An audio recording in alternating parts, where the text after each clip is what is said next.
Hello മക്കളെ, അപ്പോൾ എൻ്റെ കുട്ടികളെല്ലാവരും നിങ്ങളുടെ ഓണപ്പരീക്ഷയൊക്കെ കഴിഞ്ഞ് ഇങ്ങനെ ഇരിക്കുകയായിരിക്കും. അപ്പോൾ ഇവിടെ നമുക്ക് പല കാര്യങ്ങൾ, ഇപ്പോൾ ഓണപ്പരീക്ഷയൊക്കെ കഴിഞ്ഞു, സ്കൂളിലൊക്കെ പോയപ്പോൾ കുറേ പേർക്കൊക്കെ പേപ്പർ കിട്ടി. അപ്പോൾ അതിൽ നിങ്ങളുടെ ഫ്രണ്ട്സിന് കുറച്ച് പേർക്ക് മാർക്ക് നല്ലപോലെ ഉണ്ടായിട്ടുണ്ടാവും. പക്ഷേ നിങ്ങൾക്ക് അല്ലെങ്കിൽ നിങ്ങളുടെ ചില ഫ്രണ്ട്സിന് മാർക്ക് കുറഞ്ഞിട്ടുണ്ടാകും അല്ലേ. അപ്പം ഇങ്ങനൊരു മിക്സഡ് ഇമോഷനിലാണ് എൻ്റെ കുട്ടികളെല്ലാവരും ഇരിക്കുന്നതെന്ന് മിസ്സിന് അറിയാം. അപ്പോൾ എൻ്റെ മക്കളോട് മിസ്സിന് പറയാനുള്ളത് ഇത്രയേ ഉള്ളൂ. നമ്മൾക്ക് മാർക്ക് കിട്ടിയിട്ടുണ്ടെങ്കിൽ, അത് നമ്മൾ നന്നായിട്ട് പഠിച്ച് മാർക്ക് കിട്ടിയിട്ടുണ്ടെങ്കിൽ വളരെ നല്ല കാര്യം. ഇനി നിങ്ങൾക്ക് മാർക്ക് കുറവാണെങ്കിൽ, അപ്പോൾ നിങ്ങളൊരു മിസ്സ് പറയാൻ പോകുന്നത് അത് നല്ല കാര്യമല്ല എന്നല്ലേ? പക്ഷെ അല്ല, നിങ്ങൾക്ക് മാർക്ക് കുറഞ്ഞിട്ടുണ്ടെങ്കിൽ അതും നല്ല കാര്യമാണ്. അതെങ്ങനെയാണ് മാർക്ക് കുറഞ്ഞതൊരു നല്ല കാര്യമാവുന്നതെന്ന് ചോദിച്ചു കഴിഞ്ഞാൽ, ഇപ്പോൾ നിങ്ങളുടെ ഈ ഒരു ഓണപരീക്ഷ അല്ലേ, ഇപ്പോൾ സ്കൂളൊക്കെ തുടങ്ങി നിങ്ങൾക്കൊരു 3 മാസമൊക്കെ ആയിട്ടുള്ളൂ. അപ്പോഴേക്ക് നിങ്ങൾക്ക് ഈ ഒരു മാർക്ക് കുറഞ്ഞത് കൊണ്ട് കുറച്ച് കാര്യങ്ങൾ ഇപ്പം മനസ്സിലായിട്ടുണ്ടാവും. ആണോ? യെസ്. അപ്പം ഇപ്പം മാർക്കൊന്നും കുറഞ്ഞിട്ടില്ല, നിങ്ങളിപ്പോൾ വേറെ ഏതെങ്കിലുമൊക്കെ രീതിയിൽ നിങ്ങൾ നല്ല മാർക്സ് കിട്ടിയിട്ടുണ്ടെങ്കിൽ നിങ്ങൾ ആ രീതിക്ക് തന്നെ, ഇപ്പോൾ ചിലപ്പോൾ നിങ്ങൾ ലാസ്റ്റ് മിനിറ്റ് പ്രഡിക്ഷൻ ലൈവുകളൊക്കെ കണ്ടിട്ട് എങ്ങനെയെങ്കിലും തട്ടിക്കൂട്ടി മാർക്ക് വാങ്ങിച്ചവരായിരിക്കും അല്ല, അങ്ങനെ എന്തെങ്കിലും തെറ്റായ രീതിയിലൂടെ അല്ലെങ്കിൽ ഒരു നല്ല കോൺസെപ്റ്റ് ലേണിങ്ങിലൂടെ അല്ല നിങ്ങൾ മാർക്ക് വാങ്ങിച്ചിട്ടുള്ളതെങ്കിൽ നിങ്ങൾക്ക് ഈ കാര്യം മനസ്സിലാവില്ലായിരുന്നു. അപ്പോൾ മിസ്സ് പറയാൻ പോകുന്നത്, നിങ്ങൾക്ക് ഈ മാർക്ക് കുറഞ്ഞത് കൊണ്ട് നിങ്ങളുടെ ഇനിയുള്ള ജേർണി, അതായത് ഇനി നിങ്ങൾക്ക് വരാൻ പോകുന്ന എന്താണ്? ക്രിസ്മസ് എക്സാമാണ്. അപ്പോൾ ആ ക്രിസ്മസ് എക്സാമിന് ഇനി ഒരിക്കലും മാർക്ക് കുറയാത്ത രീതിയിൽ നിങ്ങളെ ഹെൽപ്പ് ചെയ്യാൻ പോകുന്ന ആ 3 റിയലൈസേഷനാണ്, 3 തിരിച്ചറിവുകളാണ് മിസ്സ് പറയാൻ പോകുന്നത്. അത് നിങ്ങൾക്ക് ഈ വീഡിയോയിലൂടെ തീർച്ചയായിട്ടും കിട്ടും. അത് നിങ്ങൾ മനസ്സിലാക്കുകയാണെങ്കിൽ ഇനി ക്രിസ്മസ് എക്സാം എന്നല്ല, പബ്ലിക് എക്സാം വന്നാലും എൻ്റെ മക്കൾക്ക് ഒരിക്കലും മാർക്ക് കുറയില്ല. ഓക്കെ. ആൻഡ് അത് മാത്രമല്ല, മാർക്സിന് വേണ്ടി മാത്രമല്ലല്ലേ നമ്മൾ പഠിക്കുന്നത്, നമുക്ക് കുറേ കാര്യങ്ങൾ ഇനി നമ്മൾ മുന്നോട്ടേക്ക് പഠിക്കുമ്പോഴും നമുക്ക് ആവശ്യമുണ്ട്. അപ്പോൾ ഈ കാര്യങ്ങൾ നിങ്ങൾ തിരിച്ചറിഞ്ഞ് നിങ്ങളുടെ പഠിത്തത്തിൽ നിങ്ങൾ അപ്ലൈ ചെയ്യുകയാണെങ്കിൽ നിങ്ങൾക്ക് വളരെ നല്ല എഫക്റ്റീവ് ആയിരിക്കും. ഓക്കെ. അപ്പം ഒന്നാമത്തെ കാര്യം, നിങ്ങൾക്ക് എന്തുകൊണ്ട് മാർക്ക് കുറഞ്ഞു? വെരി സിമ്പിൾ, നിങ്ങൾ പഠിച്ചിട്ടില്ല അല്ലേ. പഠിക്കാത്തത് കാരണം മാർക്ക് കുറഞ്ഞു. അപ്പം മിസ്സ് നമ്മുടെ കുട്ടികളെല്ലാവരെയും 3 കാറ്റഗറി ആക്കുന്നുണ്ട്. അപ്പം നിങ്ങൾ ഈ ഒന്നാമത്തെ കാറ്റഗറിയിലാണെങ്കിൽ തീർച്ചയായിട്ടും കമൻറ്റ് ചെയ്യുക, ഞാൻ പഠിക്കാത്തത് കൊണ്ടാണ് മിസ്സ് എനിക്ക് മാർക്ക് കുറഞ്ഞത് അല്ലേ. പഠിച്ചിട്ടില്ലെങ്കിൽ മാർക്ക് കിട്ടില്ല, ഒബ്വിയസ് ആയിട്ടുള്ള കാര്യമാണ്, അതിൽ നമുക്ക് ചിന്തിക്കാനൊന്നുമില്ല. രണ്ടാമത്തൊരു കാറ്റഗറി ഉണ്ട്, മിസ് നന്നായിട്ട് പഠിച്ചു പക്ഷെ എനിക്ക് ഓർമ്മ കിട്ടുന്നില്ല അല്ലേ. നന്നായിട്ട് ഞാൻ ഹാർഡ് വർക്ക് ചെയ്ത് പഠിച്ചു, പക്ഷെ എന്നിട്ടും എക്സാം ഹാളിൽ ക്വസ്റ്റ്യൻ പേപ്പർ കണ്ട സമയത്ത് എനിക്ക് ഒന്നും ഓർമ്മ വന്നില്ല, എനിക്ക് കരച്ചിലൊക്കെ വന്നു എന്നുള്ളൊരു സിറ്റുവേഷനിൽ ഉള്ള മക്കളുണ്ടാവും അല്ലേ. ശരിക്കും നിങ്ങളെ പറഞ്ഞിട്ട് കാര്യമില്ല, നമ്മൾ നല്ലപോലെ പഠിച്ചിട്ട് നമുക്കത് ഓർമ്മ കിട്ടാതെ ആയി കഴിഞ്ഞാൽ നമുക്ക് ഭയങ്കര സങ്കടമാവും അല്ലേ. നിങ്ങൾ ഈ രണ്ടാമത്തെ കാറ്റഗറിയിലാണെങ്കിൽ നിങ്ങൾ കമൻറ്റ് ചെയ്യാം. ഇനി മൂന്നാമത്തെ ഒരു കാറ്റഗറി ഉണ്ട്, അതും ഒരു സങ്കടമുള്ളൊരവസ്ഥയാണ്. മിസ് എനിക്ക് ക്വസ്റ്റ്യൻ വായിച്ചിട്ട് എന്താണ് എഴുതേണ്ടതെന്ന് മനസ്സിലായില്ല, എന്താണ് ഈ ക്വസ്റ്റ്യൻ കൊണ്ട് ഉദ്ദേശിച്ചതെന്ന് എനിക്ക് മനസ്സിലായില്ല, പക്ഷേ ആൻസർ കീ കണ്ടപ്പോഴാണ് എനിക്ക് മനസ്സിലായത്, ഓ ഇതായിരുന്നോ, ഇതെനിക്ക് അറിയുമായിരുന്നല്ലോ എന്ന് മനസ്സിലായത്. ഇപ്പം നമ്മുടെ SSLC എക്സാമിൻ്റെ ഒക്കെ പറയുകയാണെങ്കിൽ SSLCയിൽ ബയോളജിക്ക് ഒന്ന് ട്വിസ്റ്റ് ചെയ്താണ് ചോദിച്ചത്. അപ്പോൾ അതിൽ കുറേ മക്കൾ പറഞ്ഞു, മിസ് ക്വസ്റ്റ്യൻ പേപ്പർ കണ്ടപ്പോൾ വിചാരിച്ചു ടഫായിരുന്നു എന്ന്, പക്ഷേ ആൻസർ കീ കണ്ടപ്പോഴാണ് ഓ ഇതെനിക്ക് അറിയുന്നതാണല്ലോ എന്ന് മനസ്സിലായത്. അപ്പോൾ അവിടുത്തെ പ്രശ്നം എന്താണ്? നമുക്ക് ക്വസ്റ്റ്യൻ വായിച്ചിട്ട് മനസ്സിലായില്ല അല്ലേ. ഇനി ഇതെങ്ങനെയാണ് നമ്മൾ ഇനിയുള്ള ക്രിസ്മസ് എക്സാമിന് നമുക്ക് നികത്താൻ പറ്റുക എന്നുള്ള കാര്യം കൂടി മിസ് പറയാം. അപ്പോൾ നിങ്ങൾ ഇപ്പം 3 കാറ്റഗറിയിലായിട്ട് നിൽക്കുന്നുണ്ടാവും. ഒന്നാമത്തെ കാറ്റഗറി പഠിച്ചിട്ടില്ല, അപ്പോൾ നിങ്ങൾ ആലോചിച്ചാൽ മതി, നിങ്ങൾക്ക് പഠിച്ചു കഴിഞ്ഞാൽ മാർക്ക് കിട്ടും. രണ്ടാമത്തെ കാറ്റഗറി എന്തുകൊണ്ടാണ് എനിക്ക് ഓർമ്മ കിട്ടാത്തത്. മൂന്നാമത്തത് നമുക്ക് എന്തുകൊണ്ടാണ് ക്വസ്റ്റ്യൻ വായിച്ചിട്ട് മനസ്സിലാകാതെ ആയത് അല്ലേ. അപ്പോൾ ഇത് നിങ്ങളോട് മിസ്സിന് പറയാനുള്ളത് ഇത്രയേ ഉള്ളൂ.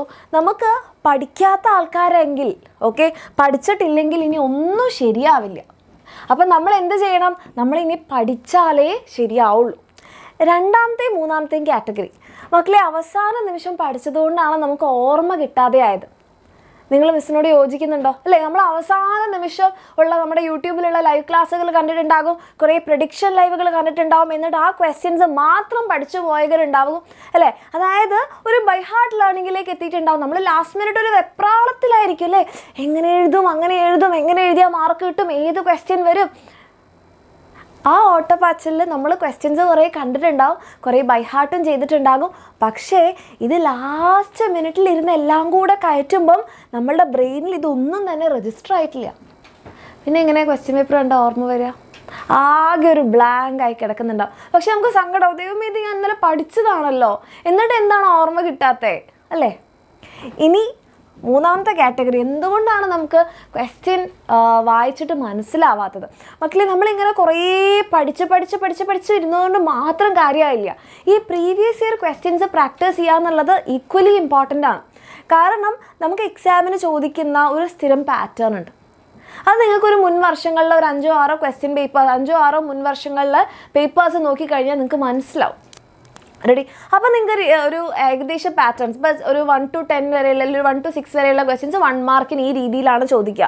ഒരു നെക്സ്റ്റ് സെറ്റ് ഓഫ് ക്വസ്റ്റ്യൻസ് ചിലപ്പോൾ സ്റ്റേറ്റ്മെൻറ്റ് തരും, അല്ലെങ്കിൽ ട്രൂ ഓർ ഫോൾസ് വരെ തരും, അല്ലെങ്കിൽ നമുക്ക് എന്താണ് ഇങ്ങനെ ഫ്ലോ ചാർട്ട് പോലെ തരും, അല്ലെങ്കിൽ ഒരു ലാസ്റ്റ് സെറ്റ് ഓഫ് ക്വസ്റ്റ്യൻസ് ഉണ്ടാവും, ഒരു 4 മാർക്കിൻ്റെ 3 മാർക്കിൻ്റെ ഒക്കെ ആണെങ്കിൽ ഒരു സ്റ്റേറ്റ്മെൻറ്റ് തന്നിട്ട് അതിനെ ബേസ് ചെയ്തിട്ട് നമുക്ക് സബ് ക്വസ്റ്റ്യൻസ് ഉണ്ടാകും അല്ല. അതൊക്കെ ചില ഏരിയാസ് അതേപോലെ തന്നെ അത്ര മാർക്സിന് തന്നെ ചോദിക്കുന്ന ഒത്തിരി ഏരിയ നിങ്ങളുടെ ടെക്സ്റ്റ് ബുക്കിലുണ്ട്. അപ്പോൾ അത് നമുക്ക് മനസ്സിലാവണമെന്നുണ്ടെങ്കിൽ നമ്മൾ എന്ത് ചെയ്യണം? പ്രീവിയസ് ഇയർ ക്വസ്റ്റ്യൻസ് പ്രാക്ടീസ് ചെയ്താൽ മതി. റെഡി? അപ്പം നമ്മൾക്ക് ഈ കാര്യങ്ങൾ റിയലൈസ് ചെയ്യാൻ പറ്റിയത് എന്തുകൊണ്ടാണ്? നമ്മളുടെ ഓണം എക്സാമിന് മാർക്ക് കുറഞ്ഞതുകൊണ്ടാണ് അല്ലേ? ഇത് ലേറ്റായിട്ട് നിങ്ങൾ തിരിച്ചറിയുന്നതിനേക്കാൾ എത്രയോ നല്ലതാണ് നമ്മൾ എത്രയോ നേരത്തെ അത് മനസ്സിലാക്കുന്നത്. നിങ്ങൾ ആലോചിച്ച് നോക്കി, ഇപ്പോൾ ഒന്നും പഠിക്കാണ്ട് പോയി അവസാനം നിങ്ങളുടെ മോഡൽ എക്സാമിൻ്റെ അന്ന്, അല്ലെങ്കിൽ നിങ്ങളുടെ പബ്ലിക് എക്സാമിൻ്റെ അന്നാണ് നിങ്ങൾക്ക് ഈ തിരിച്ചറിവ് ഉണ്ടാവുന്നതെങ്കിലോ എന്തെങ്കിലും കാര്യമുണ്ടോ? Full waste. നമ്മൾ ആ ഒരു ഇയർ കംപ്ലീറ്റ് വേസ്റ്റ് ആവും അല്ലേ? അപ്പോൾ നിങ്ങൾക്ക് ഇത്ര നേരത്തെ ഈ ഒരു തിരിച്ചറിവ് ഉണ്ടായത് നല്ലതാണ് അല്ലേ? അപ്പോൾ നിങ്ങളത് പോസിറ്റീവായിട്ട് എടുക്കുക. പക്ഷേ ഈ ഒരു കാര്യങ്ങൾ മനസ്സിലാക്കിയിട്ട് ഇത് ഇനിയും നിങ്ങൾ തിരുത്താതെ മുന്നോട്ട് പോവുകയാണെന്നുണ്ടെങ്കിൽ എൻ്റെ മക്കളുടെ കാര്യം കുറച്ചധികം അപകടത്തിലാകും. അപ്പോൾ കാരണം എന്താ? ഇനി ക്രിസ്മസ് എക്സാമാണ് വരാൻ പോകുന്നത്, ചാപ്റ്റേഴ്സിൻ്റെ എണ്ണം കൂടുന്നുണ്ട് അല്ലേ? ഇനിയിപ്പോൾ നിങ്ങൾ ഓണം എക്സാമിന് പഠിക്കാത്ത ആൾക്കാരാണെങ്കിൽ അതും കൂടെ നമുക്ക് കുറച്ചൊരു പോർഷനിൽ ചോദിക്കും. അപ്പോൾ അതും നമ്മൾ മനസ്സിലാക്കി വെക്കണം. അപ്പോൾ നമ്മൾ എന്ത് ചെയ്യാം? ഇനിയെങ്കിലും ഈ കാര്യങ്ങൾ മനസ്സിലാക്കി പഠിക്കാം. അപ്പോൾ നിങ്ങൾ വിചാരിക്കുന്നത്, യൂസ് ഇപ്പം മനസ്സിലായി, പക്ഷേ എനിക്ക് പേടിയാകുന്നു, ഇനി ആകെ കുറച്ച് ദിവസങ്ങളല്ലേ ഉള്ളൂ. അത് ശരിയാണ് അല്ലേ? ഇന്നിപ്പോൾ എന്തായി? നമ്മുടെ സെപ്റ്റംബർ മാസം അവസാനിക്കുകയാണ്. ഇനിയിപ്പോൾ ഒക്ടോബർ, നവംബർ 2 മാസം, 60 ദിവസം നമ്മുടെ കയ്യിലുണ്ട്.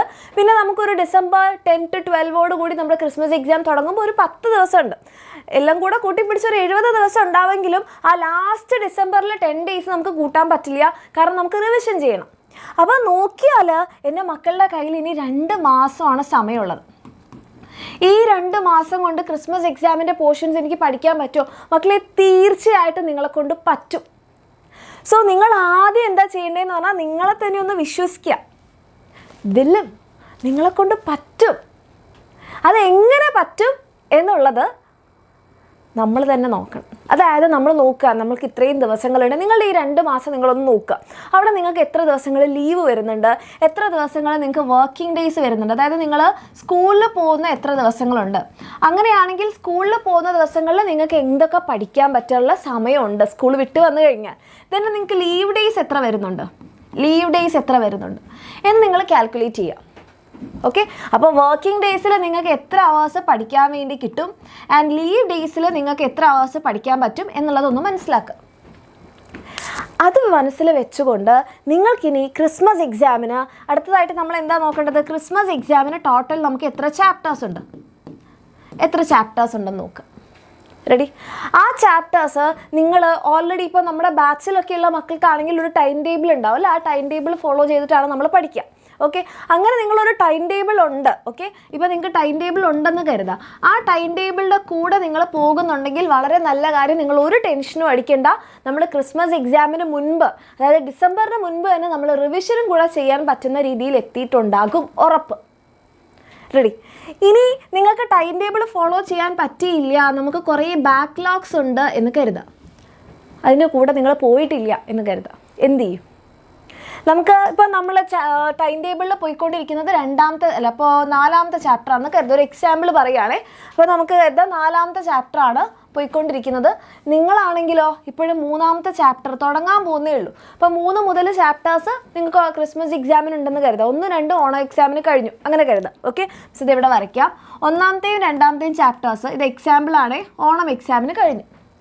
ഇനി നമുക്ക് പഠിക്കാനുള്ളത് 3, 4, 5 ആണെന്ന് കരുതാം. ഓക്കെ? ഇതാണ് നിങ്ങൾക്ക് ക്രിസ്മസ് എക്സാമിന് പഠിക്കാനുള്ളത്. ഇപ്പോൾ ടൈം ടേബിൾ പ്രകാരം നമ്മൾ 4ാമത്തെ ചാപ്റ്ററാണ് പോയിക്കൊണ്ടിരിക്കുന്നത്. നിങ്ങളിനി തുടങ്ങുകയാണ്. അപ്പം ഞാൻ എന്ത് ചെയ്യണം? ഇനി 3ാമത്തെ ചാപ്റ്ററല്ലേ തുടങ്ങേണ്ടത്. അപ്പം ഞാൻ എങ്ങനെ പഠിക്കും മിസ്? ഇതല്ലേ പോയിക്കൊണ്ടിരിക്കുന്നത്. അപ്പോൾ ഒന്നുകിൽ എൻ്റെ മക്കൾക്ക് എന്ത് ചെയ്യാം? ഒന്നുകിൽ നമ്മുടെ ബാച്ചിൽ തന്നെ, ഇപ്പോൾ ബാച്ചിലാണെങ്കിൽ ബാച്ചിൽ തന്നെ നിങ്ങൾക്ക് എന്തുണ്ടാകും? 1 ഷോട്ട് ലൈവുകൾ ഉണ്ടാകും. ബാച്ചിൽ തന്നെ അവൈലബിൾ ആണ്. ഈ 1 ഷോട്ട് ലൈവുകൾ കാണും. എന്നിട്ട് ആ ചാപ്റ്റർ പെട്ടെന്ന് തീർക്കുക. എന്നിട്ട് എന്ത് ചെയ്യുക? ടൈം ടേബിളിൻ്റെ കൂടെ പോവുക. റെഡി? അങ്ങനെ ടൈം ടേബിളിൻ്റെ കൂടെ പോകാൻ വേണ്ടിയിട്ട് നിങ്ങൾ മാക്സിമം എഫേർട്ട് എടുക്കുക. ഇനിയിപ്പോൾ ഇത്രയും നേരം പഠിക്കാതെ പുതിയതായിട്ട് സ്റ്റാർട്ട് ചെയ്യുന്നതാണെങ്കിൽ കൂടെ എൻ്റെ മക്കൾ എന്ത് ചെയ്യുക? നിങ്ങളൊരു എക്സ്ട്രാ എഫേർട്ട് ഇട്ട് കഴിഞ്ഞ ചാപ്റ്റേഴ്സ് പഠിച്ചു തീർക്കുക. ഇപ്പോൾ ഇങ്ങനെ ബാച്ചിലാണെങ്കിൽ നിങ്ങൾ 1 ഷോട്ട് കാണുന്ന സമയത്ത് നിങ്ങൾക്ക് ചിലപ്പോൾ ചില കോൺസെപ്റ്റ് അല്ലേ, അത് നമ്മൾ ഒരു ചാപ്റ്റർ കുറച്ച് സമയത്തിനുള്ളിൽ തീർക്കുകയാണ്. അപ്പോൾ ചില കോൺസെപ്റ്റ് നിങ്ങൾക്ക് മനസ്സിലായില്ലെങ്കിൽ നിങ്ങൾ എന്ത് ചെയ്യുക? നേരെ ലേണിംഗ് വീഡിയോ കാണാം. അപ്പോൾ നിങ്ങൾക്ക് ആ ഏതാണോ മനസ്സിലാവാത്ത കോൺസെപ്റ്റ് അത് മാത്രം ഒരു 10 മിനിറ്റോ 15 മിനിറ്റോ തീരും. ഓക്കെ. അപ്പോൾ ബസ് യൂട്യൂബിൽ മാത്രം ക്ലാസ് കാണുന്നത് ഞങ്ങൾ എന്താക്കും? മക്കളെ നിങ്ങൾ എന്ത് ചെയ്യാന്ന് പറഞ്ഞാൽ നിങ്ങൾക്ക് യൂട്യൂബിൽ എന്താണ് 1 ഷോട്ട് അവൈലബിൾ ആണല്ലേ, ആ 1 ഷോട്ട് ക്ലാസ്സുകൾ കണ്ടിട്ട് ആ ചാപ്റ്റർ മുന്നോട്ടേക്ക് കൊണ്ടുപോകാൻ വേണ്ടിയിട്ട് നോക്കുക. ഓക്കെ. അപ്പോൾ 1 ഷോട്ട് കാണുന്ന സമയത്ത് നമുക്ക് എന്താണ് കുറച്ച് ആ ഒരു സമയം കൊണ്ട് നിങ്ങൾക്ക് ആ ചാപ്റ്റർ തീർക്കാൻ വേണ്ടി പറ്റും. ആ രീതിയിൽ എൻ്റെ മക്കൾ പ്രാക്ടീസ് ചെയ്യാം. വൺസ് നിങ്ങളുടെ ഒരു ചാപ്റ്റർ കഴിഞ്ഞാൽ ഇനി എന്ത് ചെയ്യണം? PYQ പ്രീവിയസ് ഇയർ ക്വസ്റ്റ്യൻസ് ഒരു കാരണവശാലും നിങ്ങൾ എന്ത് ചെയ്യരുത്? പ്രാക്ടീസ് ചെയ്യാൻ മറക്കരുത്. Very important. കാരണം ക്വസ്റ്റ്യൻ വായിച്ചിട്ട് നമുക്ക് എന്തുകൊണ്ട് മനസ്സിലായില്ല, നമ്മൾ പ്രീവിയസ് ഇയർ ക്വസ്റ്റ്യൻസിൻ്റെ ഒരു പാറ്റേൺ നോക്കിയില്ല, ഒരു ക്വസ്റ്റ്യനും നമ്മൾ ചെയ്ത് നോക്കിയില്ല. അപ്പോൾ ഇനി നമുക്ക് ആ മിസ്റ്റേക്ക് വരാൻ പാടില്ല. നമ്മൾ എന്ത് ചെയ്യുന്നു? പ്രീവിയസ് ഇയർ ക്വസ്റ്റ്യൻസും കൂടെ പ്രാക്ടീസ് ചെയ്യുന്നു, ഫുൾ സെറ്റാക്കുന്നു. മനസ്സിലായോ? ഓക്കെ. അപ്പം ഇത്രയാണ് മിസ്സിന് നിങ്ങളോട് പറയാനുള്ളത്. പഠിക്കാത്ത മക്കളാണെങ്കിൽ പഠിച്ച് തുടങ്ങുക. ഇനി ഓർമ്മ കിട്ടാത്തത് ലാസ്റ്റ് മിനിറ്റ് പഠിച്ചതുകൊണ്ടാണ് ഇപ്പോഴേ തന്നെ കുറച്ചായിട്ട് പഠിച്ചു തുടങ്ങുക. ഇനി നമുക്ക് എന്തുകൊണ്ട് ക്വസ്റ്റ്യൻ വായിച്ചിട്ട് മനസ്സിലായില്ല? നമ്മൾ പ്രീവിയസ് ഇയർ ക്വസ്റ്റ്യൻസ് പ്രാക്ടീസ് ചെയ്യാത്തത് കൊണ്ടാണ്.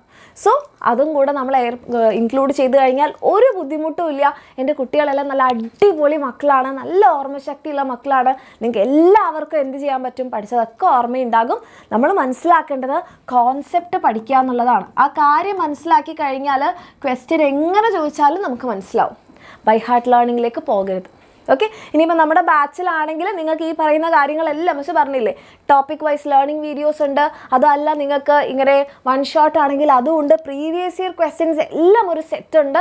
ഓക്കെ. അപ്പോൾ നിങ്ങൾക്ക് ഏതാണോ ഇനിയിപ്പോൾ മനസ്സിലാവാത്ത ആ വീഡിയോ മാത്രം നിങ്ങൾ കണ്ടാലും മതിയാകും. പ്രീവിയസ് ഇയർ ക്വസ്റ്റ്യൻസും വർക്ക്ഷീറ്റും നമ്മൾ എക്സാം ചില മക്കൾക്ക് എങ്ങനെയാണെന്ന് വെച്ചാൽ എക്സാം ഹോളിൽ എത്തിക്കഴിഞ്ഞാൽ എക്സാം ടെൻഷനാണ്. ഈ ഒരു അറ്റ്മോസ്ഫിയറിൽ പഠിച്ചതെല്ലാം ബ്ലാങ്ക് ആയി പോകും.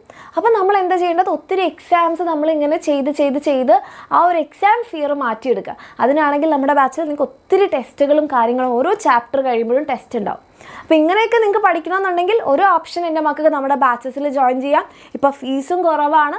ഓക്കെ. നിങ്ങൾക്ക് താല്പര്യമുള്ള മക്കൾക്കാണെങ്കിൽ നമ്മുടെ ബാച്ചിൽ ജോയിൻ ചെയ്യാം. അതല്ല യൂട്യൂബിലൂടെയാണ് നിങ്ങൾ ക്ലാസ് കാണുന്നുണ്ടെങ്കിലും യൂട്യൂബ് ക്ലാസ്സുകൾ കറക്റ്റായിട്ട് കാണുക, അടിപൊളിയായിട്ട് പഠിക്കുക. പഠിച്ചു തുടങ്ങിയില്ലെങ്കിൽ നമ്മൾ അപകടത്തിലാവും. റെഡി? അപ്പോൾ ഈ കഴിഞ്ഞതൊക്കെ എൻ്റെ മക്കൾ മറക്കുക. ഇനിയുള്ളത് ഏറ്റവും അടിപൊളിയായിട്ട് ചെയ്യുക. All the best.